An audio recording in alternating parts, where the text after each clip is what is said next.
world does not look for talents among the quiet and inconspicuous. It bows before those who strike it head-on with their superiority. Your habit of downplaying your achievements is not modesty. It is psychological suicide, turning you into a professional victim. In nature, silence means weakness, and weakness is an invitation to the slaughter. Machiavelli taught that a prince should dazzle with his greatness and not hide it under the rags of false morality. Stop apologizing for your strength. Modesty is a poison that makes your blood tasteless and your will insignificant. You feel this sticky cold shame every time you need to declare your price. This is not nobility. It is a spasm of a slave soul that is afraid to attract the attention of the overseer. Your voice trembles when you list your merits, and you physically feel the space around you shrink, turning into a cramped cage of propriety. You feel nausea when you see an arrogant and empty upstart take the project, the position, or the woman that should have belonged to you simply because he was not afraid to scream about his right. Your heart bleeds from the realization that your years of painstaking labor are devalued by your own silence. You feel like a shadow, a ghost at your own feast of life, where the main dishes go to those who are not ashamed to elbow their way to the table. Your palms sweat with fear of appearing arrogant, and this anxiety eats away at your inner core, leaving a rotten thread in its place. You feel your talents stagnate and begin to stench inside you because you do not give them an outlet, fearing to dazzle those around you.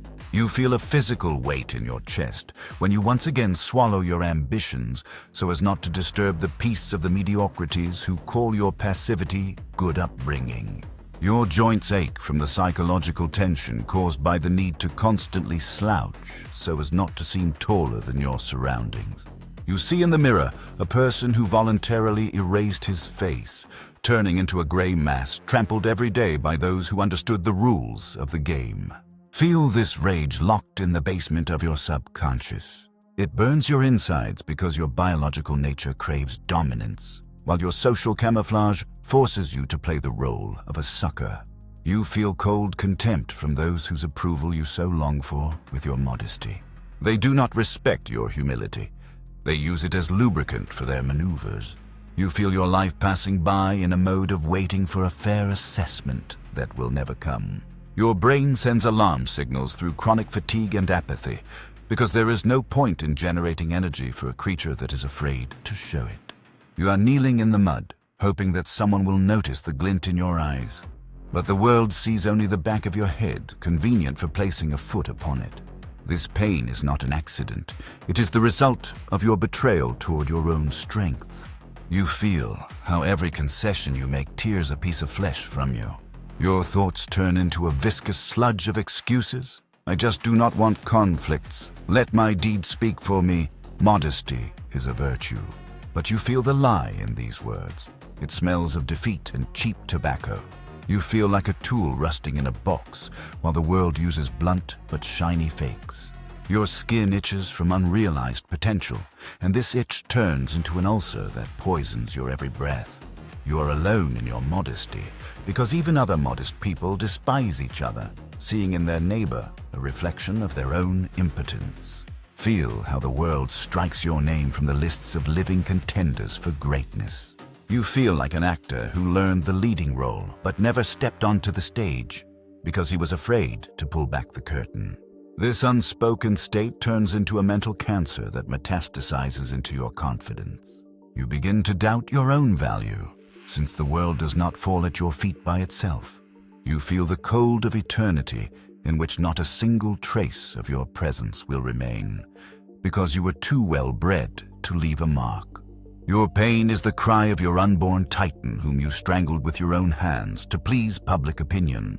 Feel this cadaverous smell of your unrealized pride and understand. Either you start to shine, or this poison will finally turn your heart to stone. Why modesty is your main strategic error and how the masters of dark power explained it. Niccolo Machiavelli in his treatise emphasized that a man is judged by appearances, for everyone can see you, but only a few can feel what you truly are. If you are modest, you create the appearance of a weak person, and the world reacts to you accordingly. The psychological mechanism here is simple and ruthless. People tend to take your self-assessment as the truth. If you downplay your merits, the brains of those around you automatically label you second-rate.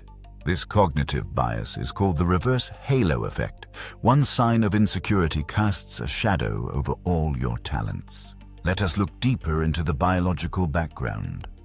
Modesty is an evolutionary survival strategy for omega individuals in a pack. It is needed so that the alpha does not see a competitor in you and does not tear your throat out. But you are not in a primitive cave. You are in a world where competition is for attention and resources. If you behave like an omega, you get the scraps. Machiavelli knew that a prince who shows excessive softness and humility quickly loses authority, and his subjects begin to despise him. Contempt is the emotion that precedes an overthrow. When you are modest, you provoke aggression in predators, because your behavior signals that you will not defend your territory. The psychology of the modest victim is based on the false belief that the world is fair and that merits will find the hero on their own. This is a dangerous hallucination. Arthur Schopenhauer wrote that modesty is merely a trick devised so that mediocrities do not feel slighted in the presence of a genius. It is a social tax on outstanding abilities. By maintaining the myth of modesty, you voluntarily pay this tax to those who have created nothing. Machiavelli, however, asserted that fortune is a woman, and she favors the bold and not those who stand in the corner with downcast eyes. Your modesty is the castration of your will to power. In any structure, power flows to those who demand it. Modesty creates a power vacuum that is immediately filled by more aggressive players. Research in the field of behavioral economics shows that people who request more resources and rate their skills higher receive better conditions, even if their objective indicators are identical to modest competitors. Your brain is trained for social conformity, but Machiavellian intelligence requires going beyond these slave patterns. You must understand what you call honesty. The world calls a lack of ambition. The philosophy of the psychology of prey explains that modesty is a form of self-sabotage. You fear the responsibility that comes with the recognition of your strength. If you declare that you are the best, you will have to prove it every day. Modesty is your cozy shelter from high demands. Machiavelli wrote that many have imagined republics and principalities that have never been seen and forget how people actually live. In reality, the world is ruled by those who know how to appear great. Your inner truth is of interest to no one if it is not wrapped in the glittering packaging of your ego. Your modesty also poisons your environment. A leader who is not confident in himself cannot inspire others. If you do not believe in your exceptional right to success, why should your partner, your investor, or your viewer believe in it? Psychological projection works instantly. Your doubts become their doubts. Machiavelli emphasized that a prince must constantly maintain his prestige through great and extraordinary deeds. Modesty is the absence of eventfulness. It is the grayness that sucks your project into the swamp of oblivion. Moreover, modesty is a form of lying. You know that you are capable of more. You know that you are better than many, but you lie to the world pretending to be ordinary. This lie creates an internal tension that Machiavelli would call a lack of integrity. A strong person is unified in his thoughts and actions. If you feel a lion within you, do not try to bleat like a sheep. This causes cognitive dissonance in those around you and makes them sense a catch. True charisma is born where internal power completely coincides with external expansion. In the world of Machiavelli and Stoicism, modesty is viewed as a neglect of the gifts of fortune. If you are given intellect, will, and talent, your duty is to use them to expand your influence. To hide them is to commit a crime against your own potential. Schopenhauer pointed out that modesty is a virtue only for those who have no other merits. For a person of strength, it is a chain. Your why lies in the fact that you are obliged to take your place in the hierarchy. Otherwise, it will be taken by someone who will turn your life into hell with their incompetent rule. Modesty is also a tool of manipulation by society. It is instilled in you from childhood so that you are a convenient cog that does not creak or demand extra oil. Machiavelli urged crushing such imposed shackles. Your no to modesty is your first step toward sovereignty. When you begin to openly celebrate your victories and demand recognition for your merits, you change the chemistry of the relationships around you. You move from the category of resource to the category of player. And this change of status is the only thing that matters in the long run. Ultimately, being modest means inviting the world to use you. In the eyes of a predator, a modest person is prey that has already prepared for the slaughter by neatly setting aside its rights. You must not give the world this chance. Your brilliance is your weapon. Your pride is your shield. Machiavelli knew that greatness is forgiven everything, while modesty is forgiven nothing. Choose your path. Either you dazzle or you disappear in the shadow of those who are not afraid to look the sun of success straight in the eyes. Your true self demands recognition, and your task is to give it that recognition no matter what it costs your fake reputation as a good guy. The first sign is chronic sorry. You apologize for your opinion, for your presence, for asking a question, and even for being right. This is the linguistic marker of a slave. The pain here is that every sorry bites a piece off your authority. You are literally begging the world to allow you to exist. The common reaction of a weak person is to consider this politeness. The Machiavellian answer is, words are bullets. Do not waste them on shooting yourself. In history, we see how the ambassadors of great powers never apologized, even when making mistakes, because the prestige of the state is above personal feelings. Your state is you. Stop asking for forgiveness for occupying a place under the sun. The second sign is minimization of achievements. When you are praised, you say, "Oh, it was just luck," or "it was a team effort." You personally give your crown to passers-by. The pain here is in the devaluation of your time and sweat. You accustom those around you to the thought that your success is an accident and not a consequence of your will. A weak reaction is, "I do not want to boast." A Machiavellian leader knows if you do not take the credit for yourself, your enemy will take it. The response of a sovereign is, "Yes, I worked long and hard to make this result perfect." Accustom the world to the fact that your success is an inevitability. The third sign is waiting for a fair turn. You sit and wait until you are noticed and invited to the main table. This is the strategy of prey. In the world of predators, there is no cue, there is only seizure. The pain here is in watching how less talented but more arrogant individuals pass ahead of you. You feel betrayed by a justice that does not exist. Machiavelli wrote that people are ungrateful by nature. If you do not take what is yours, you will only be given scraps. Your answer is, create your own table or overturn the existing one. In history, Napoleon did not wait to be invited to become emperor. He took the crown from the hands of the Pope himself and placed it on his own head. The fourth sign is fear of inconveniencing others. You do not demand a raise, you do not set hard conditions, and you do not defend your boundaries because you are afraid of spoiling relationships. You choose someone else's comfort at the cost of your life. The pain here is in the quiet rage that builds up inside and destroys your health. A weak person says, "I am just kind." The Machiavellian calculation is, kindness without strength is simply cowardice.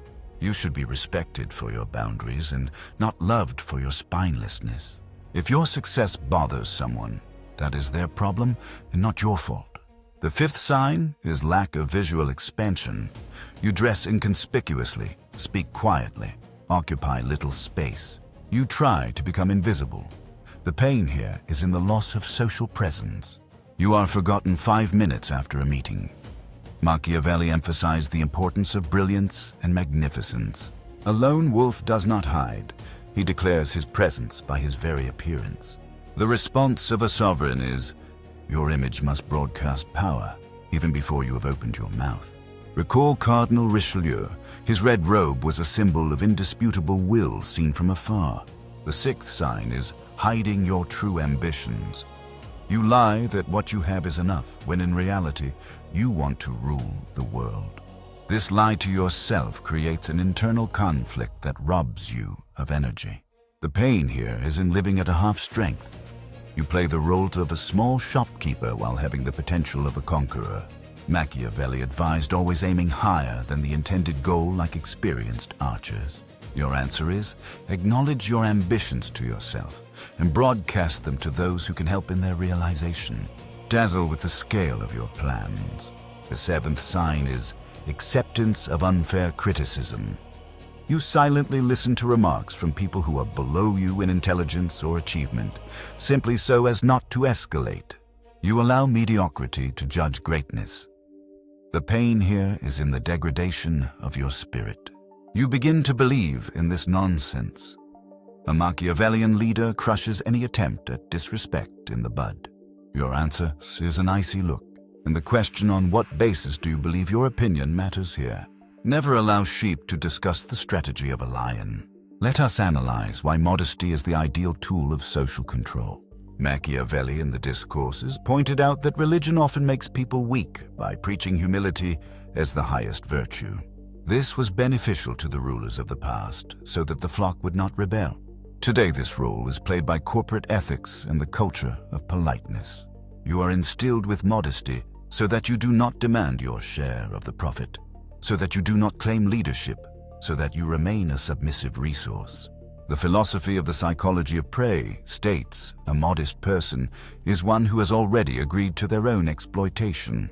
Arthur Schopenhauer, in his Parerga and Paralipomena, bitingly remarked that modesty is an invention to protect mediocrities from the brilliance of talent.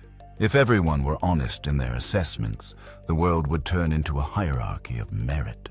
But the world is a hierarchy of images. Your modesty is a gift to your enemies. You give them the opportunity to take your place without entering into a fight.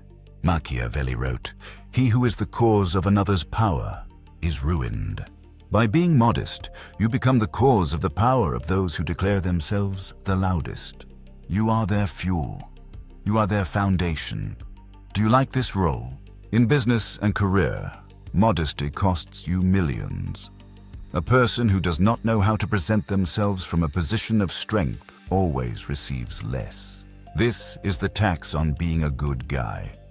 Research shows that aggressive and self-confident employees advance faster and earn more, even if they are less competent. This is not injustice, it is the market of attention. Attention is the new currency and modesty is bankruptcy. Machiavelli taught that one must know how to use the skin of a fox to deceive hunters. Your fox skin is your personal brand built on dominance and confidence. The psychology of dominance is also linked to testosterone levels and the perception of stress. Modest behavior raises cortisol levels, the stress hormone, and lowers testosterone levels. You literally castrate your biology with your behavior. When you declare your superiority, your chemistry changes. You become calmer, your movements are slower, your gaze is heavier. These are the signals of a leader.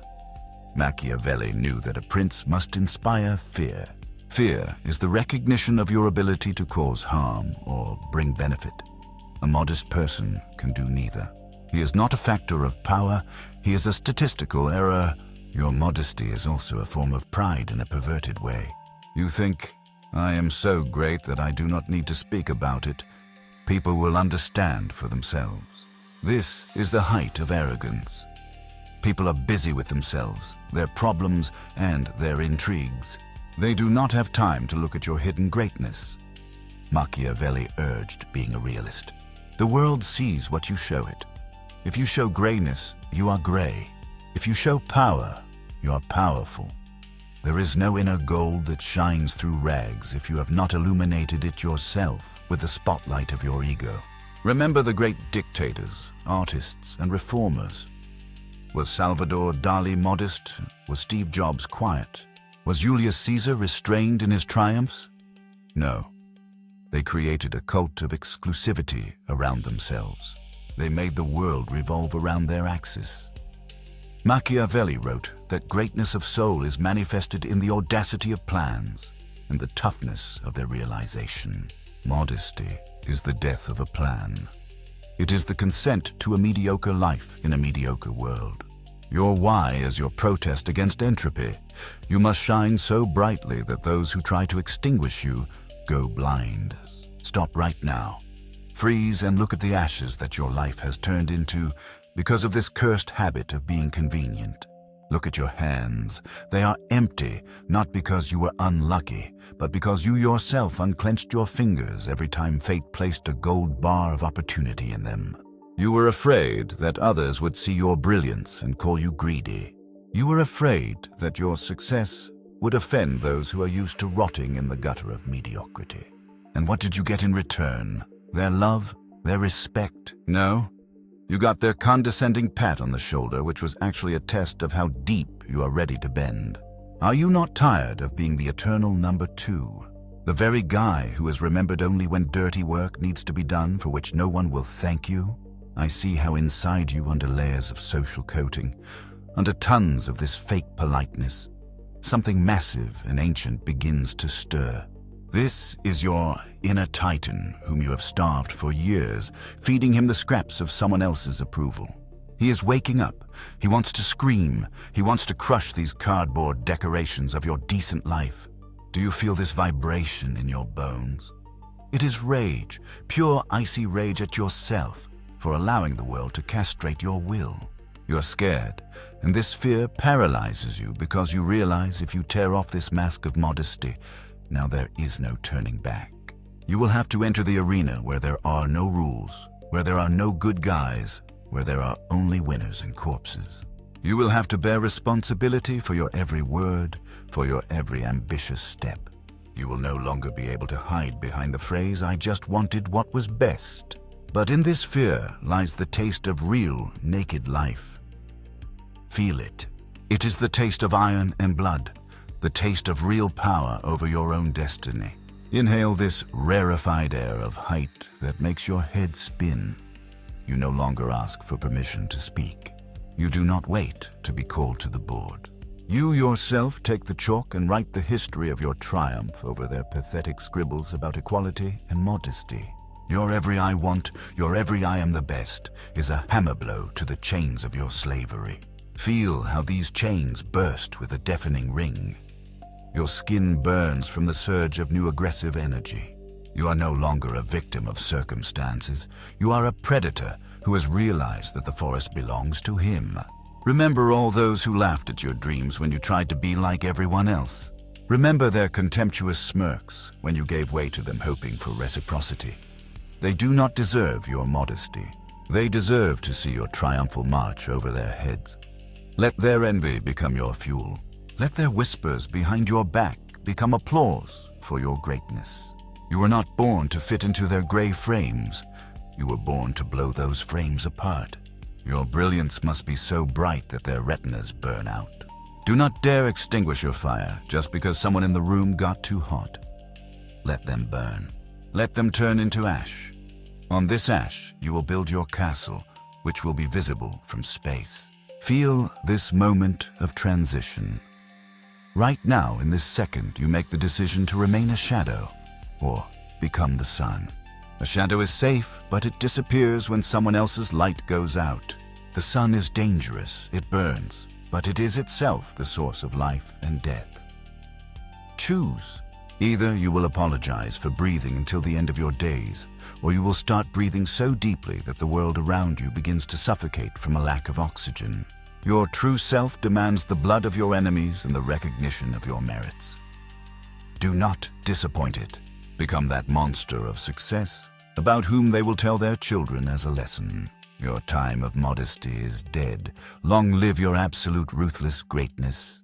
Your final liberation from the shackles of modesty is not just a change of image. It is an act of radical sovereignty comparable to the coronation of an emperor in a captured city. In the coordinate system of Machiavelli and Stoicism, modesty is viewed as a form of mental illness, a deficit of will that must be treated with the branding iron of self-expression. You must realize you're the only project in the universe that matters to you. Everyone else is either a tool, an obstacle, or a decoration. Your egoism is not a moral flaw. It is your biological duty to yourself. It is the only compass that never lies in the thick fog of social manipulations. When you place yourself at the center of your personal universe, the laws of gravity change. People, resources, money, and opportunities begin to pull toward you because the world always gravitates toward centers of power. Your dominance is the natural order of things. The reframing of your reality lies in rejecting the label of a good person in favor of the title of an effective sovereign. Good people end their lives in lines for handouts. Sovereigns themselves determine the size of those lines. The world does not need your humility. It does not give a damn about your purity of thought. The world needs a result, dazzling, indisputable, and massive. And a great result requires great audacity, which is incompatible with modesty, just as fire is incompatible with a vacuum. Imagine a bird of prey soaring at an unreachable height. It does not waste time trying to appear smaller or quieter. It uses every air current to rise even higher. Its claws are made for seizing, its beak for butchering, its eyes for finding a target from kilometers away. It is the perfect embodiment of the will to life. Be this bird in a world of human worms who take pride in their ability to burrow deeper into the mud. Your sovereignty becomes absolute the moment you recognize your right to exclusivity. It is a lonely path. It is a path of ice and silence, but it is the only path that leaves a trace in eternity. Everything else is vanity and decay. Modesty is the highest form of caution that leads to the stagnation of the spirit. Your philosophy is now built on expansion. Every day of yours must be a seizure of new territory, in knowledge, in influence, in money. If you do not grow, you die. If you do not declare yourself, you are erased. Become a legend whispered about with superstitious awe, whose quotes will be burned onto the walls of universities and prisons. Your name should sound like a sentence for the weak and like a call to arms for the strong. Your life should become a work of art in which there is not a single accidental stroke of modesty. Your sovereignty is your personal fortress. Inside this fortress, you establish the rules yourself. You decide for yourself what is beautiful and what is ugly, what is right and what is not. You do not submit to the morality of the crowd because you stand above it. As Schopenhauer said, a genius is one who sees the world from a height inaccessible to others. Your immodesty is simply your honesty in acknowledging this distance. Do not try to descend to please those who are afraid of heights. Let them look up and squint from your brilliance. Your superiority is not your fault. It is your responsibility. Carry it with your head held high. Your path is an ascent to the divine status of the creator of your reality, and on this path there is no room for downcast eyes. You are the beginning and the end of your empire. You are the law. You are God in your own world. Subscribe to receive daily doses of icy truth and dark psychology. Leave a comment with the word greatness if you have listened to this manifesto and are ready to declare your rights to this world. We do not gather modest people here, we forge leaders here. Your time of silence has ended. Your time to dazzle has begun right now.